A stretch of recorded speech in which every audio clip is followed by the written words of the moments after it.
Hello everyone, good evening. I'm Shreya Dhondial. It is good to see you. The US and China share a relationship that can best be described as toxic. So toxic that the threat of a full-scale conflict breaking out has been a real possibility for a while now. Over the South China Sea, over Taiwan, etc., etc. So when Xi Jinping and Joe Biden met today, expectations were high, though both sides had tried very hard to downplay that meeting, insisting this is just a meeting and not a summit. They met virtually today, spoke for 3 hours, had a quote-unquote healthy debate. But what came out of that meeting? Well, no breakthroughs, but a certain cooling down of the animosity that has dominated the relationship and forced the world to take sides, and that is a good thing. On Debrief today, we are tracking the inside track of the meeting with CNN's David Culver, who will be joining us in just a bit. We are also looking closely at the US-China Cold War that has intensified with China's threats to invade Taiwan. Let's start, though, with the Xi-Biden meet and what it managed to achieve.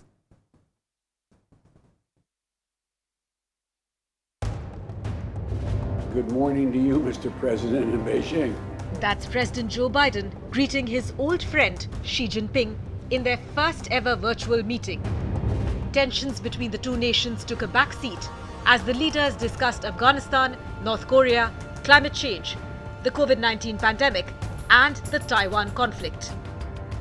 It seems to me our responsibility as leaders of China and the United States is to ensure that the competition between our countries does not veer into conflict, whether intended or unintended. Just simple, straightforward competition. But you're a major world leader, and so is the United States. In the 3.5-hour-long meeting, Xi called for increased communication and cooperation between the world's two largest economies.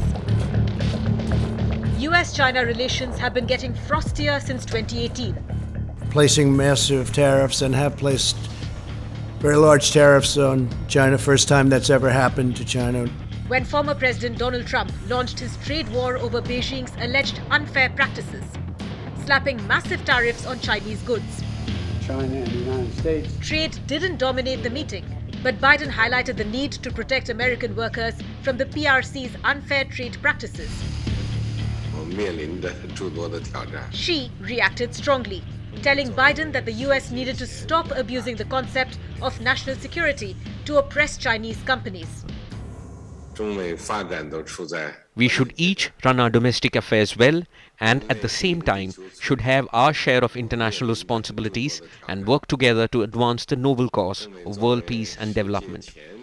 This is a shared desire of the people of our two countries and around the world and the Joint Commission of Chinese and American leaders.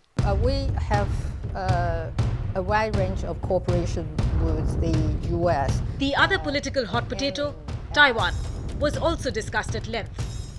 But of equal importance was Biden raising concerns over human rights, in the backdrop of Beijing relentlessly silencing any form of dissent and the shocking atrocities being meted out to Uyghur Muslims.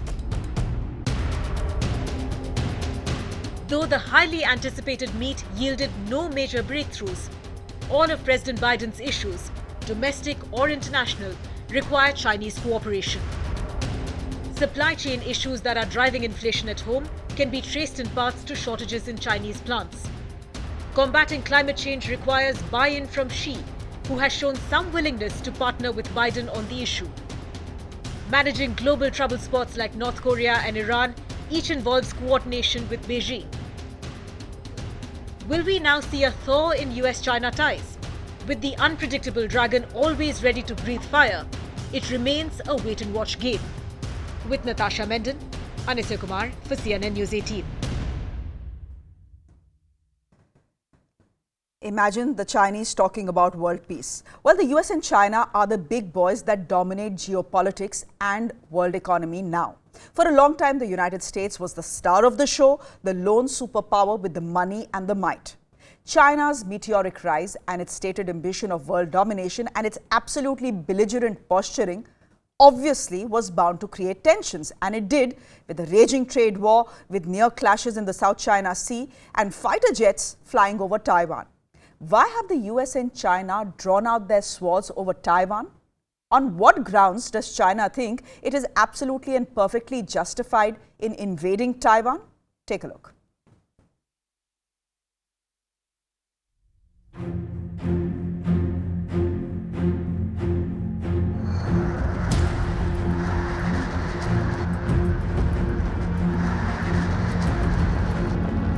Last month, the fragile peace of the South China Sea region was shattered again. 36 Chinese fighter jets, 12 nuclear-capable bombers, 4 recon aircraft, all flying into Taiwanese airspace across 4 days.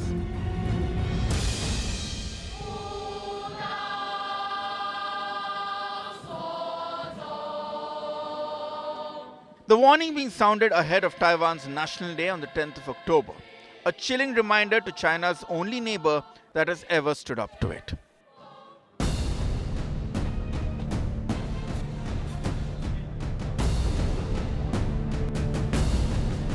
After all, Taiwan has many subjective identities, but one long, protracted history of conflict. Located roughly around 160 kilometers off the coast of southeastern China, Taiwan at one point was self-governed with no unified authority. 1683 changed that, with the all-powerful Qing or the Manchu dynasty of mainland China formally annexing it. For the first time in its history, the island was governed from Beijing. The Manchus ruled Taiwan for more than 200 years, which ended in 1895 after the First Sino-Japanese War. Japan then became the new ruler of Taiwan. But following its humiliating rout in the Second World War, Taiwan returned to Chinese control. But then China was already in the midst of a full-scale civil war between the Chinese Communist Party and the Nationalist Party known as Kuomintang. On October 1st, 1949, the CCP led by Mao Zedong declared the creation of the People's Republic of China. Fearing reprisals, the defeated Kuomintang nationalist government fled to Taiwan along with 2 million refugees. Taiwan once again became a separate entity. Given that the global community was allergic to communism, Taiwan soon got international recognition. The UN acknowledged the Kuomintang government led by Chiang Kai-shek. The West's affair with Taipei was short-lived though, and by the 70s, owing to China's rapid rise, the UN switched recognition to Beijing. Taiwan was shown the door and its global isolation began. Today, Taiwan holds a unique position globally. It describes itself as a sovereign state with its own constitution, a democratic nation with a standing army. But what eludes Taipei is international recognition. China has successfully kept Taiwan out of the United Nations, and to avoid angering China, very few countries recognize Taiwan. The US too is yet to recognize it, but has always stood strongly behind Taiwan whenever China hardened its stand. Monday's talks being the latest case in point. The Biden administration has repeatedly reiterated that the United States' commitment to Taiwan is rock solid, and we will continue to pay close attention to the interaction between the United States and China, and we will continue to promote the global partnership between Taiwan and the United States. It's a dawning global reality that Taiwan's fight against Chinese hegemony is the rest of the world's fight as well. With Rajiv Kumar, Ritangshu Bhattacharya for CNN News 18. So the biggest hot button topic at Xi Jinping and Joe Biden met today was, of course, Taiwan. But there is also the economy. Despite the trade war, China remains the United States' largest trading partner, largest source of imports, and the third largest export market. Exports to China support 1.2 million jobs in the United States of America. Now, despite the friction, a majority of American companies, almost 87%, chose not to shift their production out of China. So it simply does not make business sense to keep the tensions between the two countries up. Plus, China has just beaten the US and become the richest country in the world. Take a look. You know I'm back, like I never Mom, this is Rachel Chu. She hates me. The Youngs are like royalty. They're crazy rich. You remember the film Crazy Rich Asians? Well, it's not just a film. It's reality driven by Chinese billionaires who are buying whatever they can, wherever they can. Little surprise then that China is now the richest country in the world, according to a new report by McKinsey & Co. Reigning champions America have been dislodged to second place as China's wealth skyrocketed from a paltry $7 trillion in the year 2000 to $120 trillion in 2020.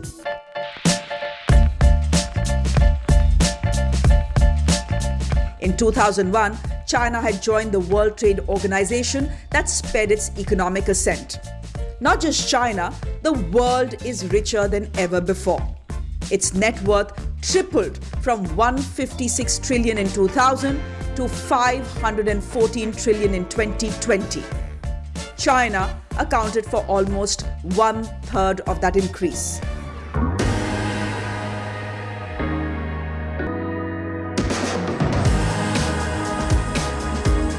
The US, once the richest nation in the world, lost to China because of a muted increase in property prices. Just for perspective, 68% of global net worth is stored in real estate. America did see its net worth more than double in the last 20 years to $90 trillion, but that is still $30 trillion less than China. The US and China are likely to continue amassing disproportionate wealth in the international system going forward.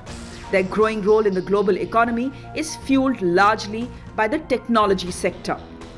According to a study by PricewaterhouseCoopers, the US and China are set to capture 70% of the $15.7 trillion windfall that artificial intelligence is expected to add to the global economy in the next 10 years.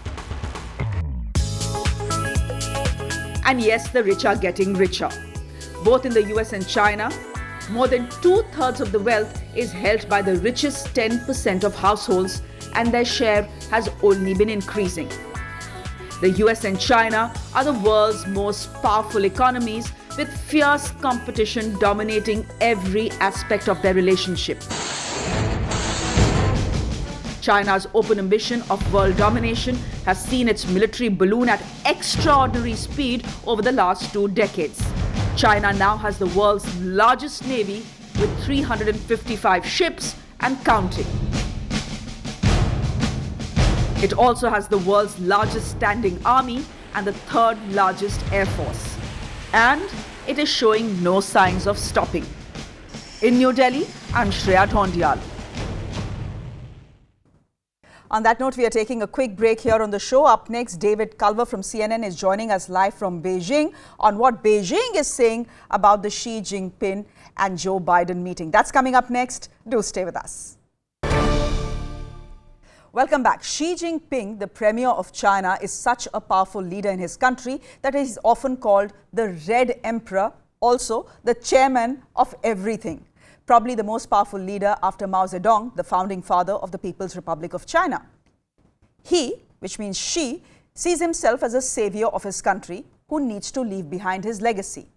Taiwan, he thinks, will be his legacy, and that is where the clash with the US is in the offing. But the Cold War between the US and China predates Taiwan. Take a look. Tension and mistrust. 2 key points that define the complex US-China relations over the years. Complex because both global superpowers are rivals yet partners at the same time. The relations have been in a free fall ever since Trump launched the trade war 5 years back. Both are at odds. Both countries want to spread their sphere of influence beyond their own land, compete in technology, cyberspace and outer space. Yet, both are major trading partners. China has been a major headache for American policymakers for last many decades. US Secretary of State Blinken has said managing the relationship with China the biggest geopolitical test of the 21st century. The common denominator is the need to engage China from a position of strength. That requires working with allies and partners, not denigrating them, because our combined weight is much harder for China to ignore. It requires engaging in diplomacy and in international organizations, because where we've pulled back, China has filled in. While America struggled in dealing with the pandemic and chaotic presidential elections last year, followed by the Capitol siege that challenged the core of its democracy, back our country. This is the United States of America. China has only grown in stature over the years. It is now the richest nation in the world and arguably edged past the US as a military superpower. The US has also lost the perception war after its hurried exit from Afghanistan. China thinks America's time is up, as Xi Jinping has said the East is rising and the West is declining. Where China really hits the US where it hurts is by flexing its military might. The United States has always used its naval and air might to enforce order across the Pacific region since the end of World War II. But a much stronger China has sent enough signals that it won't accept this anymore. To dominate the South China Seas is Xi Jinping's broad vision, and China regards the newly formed Quad alliance between the US, India, Japan and Australia as a dangerous provocation meant to secure American hegemony.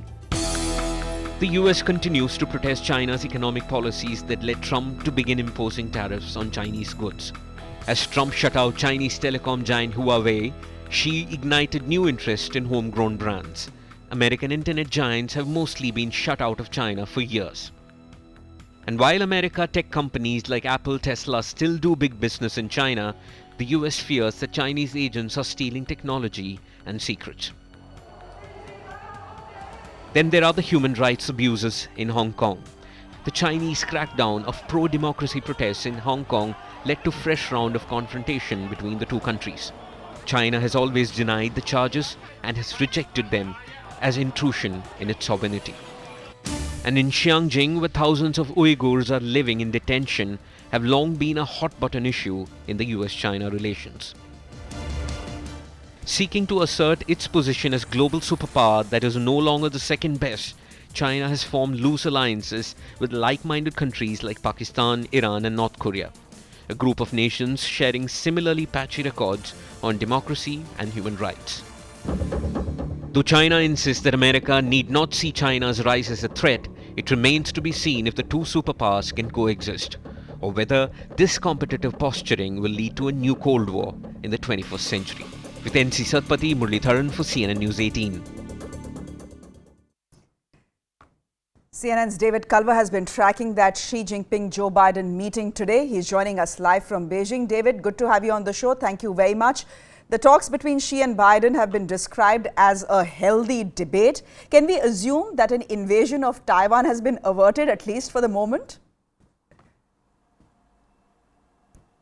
Shreya, I think for the moment is the important part of that question. For now, it seems like this is a trajectory that is more positive, uplifting, perhaps even hopeful that maybe there will be some sort of stability, at least in the rhetoric. As you know, it has been 2+ years of very heated exchanges between the U.S. and China. More than that, we've seen actions taken that would suggest that perhaps it's looking like more headed towards conflict than just healthy competition. Well, now this was an opportunity to reset that. There were no major concrete deliverables, as they're called, takeaways or agreements that came out of this meeting.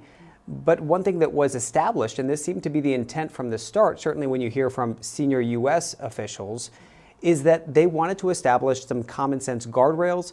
They wanted to establish a line of communication. And that may sound like a very basic thing, but dialogue is everything, especially when it comes to avoiding a conflict. And certainly to have not only diplomatic channels open, but high-level channels open between the two leaders and their top officials, well, that looks like it's a positive trajectory for now, Shreya.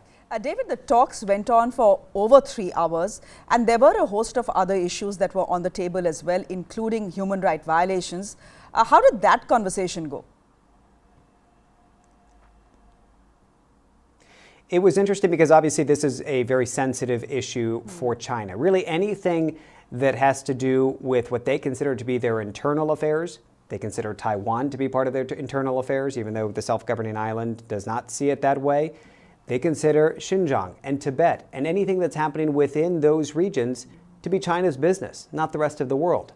And so President Biden, what we're told in what was a very clear and direct manner, confronted those issues with President Xi. And for his part, President Xi had a really different approach from what we've seen in recent responses, and that was that they were open to having dialogue and discussion about human rights based on mutual respect. So it seemed to be at least opening again that conversation opportunity and not simply pushing it aside to say, hey, this is our business, I'm not even going to go there, we're not approaching it, step away. Instead it was, let's talk about it, but let's do it respectfully. So it was a much hyped meeting. I want to ask you as we go, what has been achieved? You're saying, well, at least the communication lines have opened. And is there a difference in perception of what China thinks has been achieved in this meeting and what America thinks has been achieved in this meeting?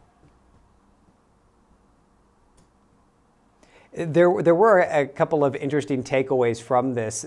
Certainly that was coming through state media here. And I guess everyone really has their own selective audience. Of course, the U.S. administration will focus more towards the domestic audience there and China for its part here. And it looks like the focus here, certainly from state media, was highlighting the Taiwan incident in particular. And by that I mean it was showing that President Biden, according to state media, did not want Taiwan independence and press that to President Xi. Well, the U.S. didn't really portray it that way. In fact, in their readout from the White House, they said it was more so not wanting any unilateral action to be taken that would disrupt any of the global stability and certainly regional stability here. And so it's two sides of this that were interpreted very differently. But as far as what really comes out of this, yeah, communication, while it may sound basic, it's huge. Because any sort of suggestion that there is not that back and forth, not that comfort to have dialogue, then you're looking more like conflict is inevitable over competition. And so this was writing that track, bringing us back to the trajectory of saying, well, let's at least look at a competitive nature, how we can not only coexist, but perhaps even collaborate. Because Shreya, there are parts that suggest these two countries are going to work together as well, including areas of climate change and maybe even pandemic relief and health security. So that is, again, a big positive takeaway. A lot of this, though, is the initial part of it. We're going to see what comes going forward, and that's going to be taken on by the so-called empowered officials. Okay. Those are the individuals who are at the top level, the cabinet secretaries, who can then assist in taking this into action. David Kalra, good to have you join us from Beijing. Thank you very much. And with that, it's a wrap from me on Debrief. Thanks very much for watching.